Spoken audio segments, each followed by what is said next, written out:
Hello, it's been a long time and so good to see you. Fantastic, George, and I've got to say, of all the people I've spoken to over the years about drive-ins, this is the first time I've been interviewed by a fellow drive-in manager, so congratulations. Yeah, thank you, and it's been a long time, but yeah, it's still in the blood and still get the same feeling when I come to a drive-in. So how have you been? How's it going? Look, we've been flat out. We've been flat out getting this new building ready. It just so happens that it's coincided with our reopening that we're actually getting it ready and open for Monday.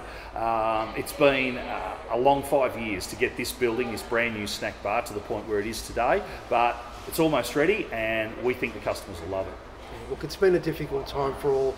Talk to me what it's meant for you and how you focused yourself and your employees during this time. Yeah, we mentioned the employees and we think that's really important, having people with us for this journey. We've been able to keep most of them on JobKeeper, and even the ones that haven't, that don't qualify, will be back with us when we reopen. So straight away we realised it's a terrible situation, but we're going to take advantage of it and do our best with our staff to get the building and the drive-in back open and ready into its new form. So that's been a real focus of ours.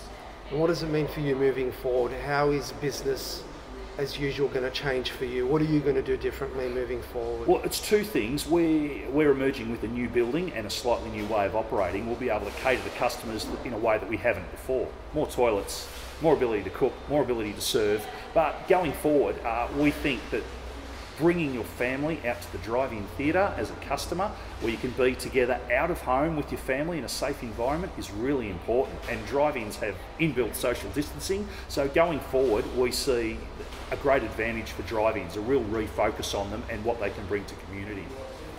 I didn't realise how lucky we were until I started speaking to people who ran other businesses and who worked at other workplaces, and how absolutely devastated entertainment, tourism, hospitality have been hit. Yes, all areas have, but those areas have been hit, and we're right in the middle of that. Yes, we're a regular operation, we're open every night, and we have local customers, but we have people that travel to us as a destination. We're a point of difference today, being a drive-in, and we have interstate and international tourists here every single week. So we're a part of all of those businesses: hospitality, tourism and entertainment. And we were lucky in that my brother and I have always been very conservative. We've always tried to keep a buffer, and we were so lucky we had a buffer, because all of a sudden our revenue went to zero and we had ongoing costs from everything from the building project to everything else that a business requires. Luckily we're our own landlords, so that was one thing, but we still needed to talk to our bank, we still needed to talk to all of our partners financially to weather the storm, if you like. And as I mentioned, having spoken to others, I think we've come through very well and we were in a strong position. And I think COVID era will change the mindset of a lot of business owners. They won't live just hand to mouth.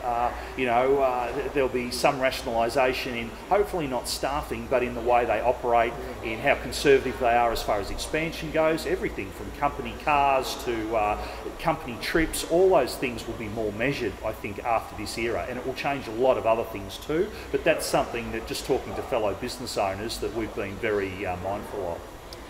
And what's the biggest lesson for you? You mentioned a number of things that more broadly can occur as a result of COVID-19 and the way people run businesses.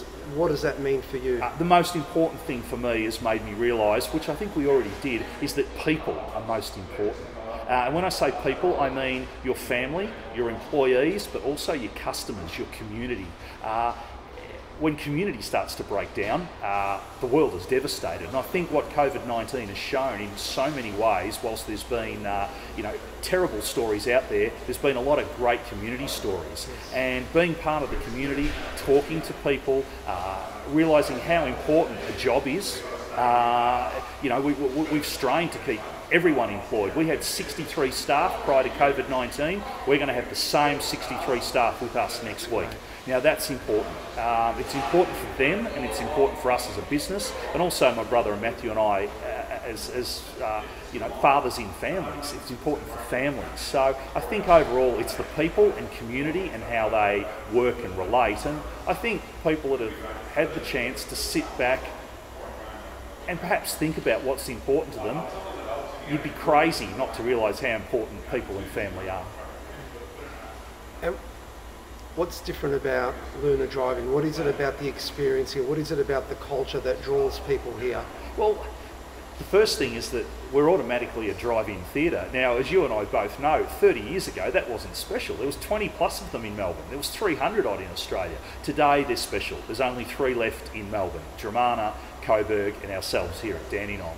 So straight away, that gives us something the village always said, a point of difference. You know, we're not gold class, we're not an outdoor cinema on a blanket, we're not a single screen like the Astor, we're a drive-in. And I think it's very important that cinema exhibition has different ways of presenting that 2-hour escape, which is the movies that we watch. So being a drive-in theatre gives us an enormous advantage. There's other smaller things. For instance, people can eat and drink what they want in their car when they want. We've got a full food offering, but people bring in all sorts of foods and drinks.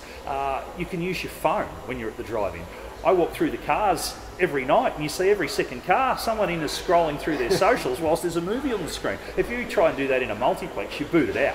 Yeah. You know, so drive-ins have that advantage. You can bring young kids, you can bring toddlers, they fall asleep in the back seat. For 18 to 25-year-olds, they think this is their thing. They're discovering it and they think it's their thing. They don't realise that it was their grandparents' thing. So all of those sort of add up to make it a fun experience. The movies are important, but the movies aren't the #1 driver of what's here. It's the overall drive-in experience. So that's movies, fun, food in your car. And let's face it, we love our cars. So June marks the month for a lot of businesses reopening. Yeah. What are the plans? When are you reopening and what can people expect?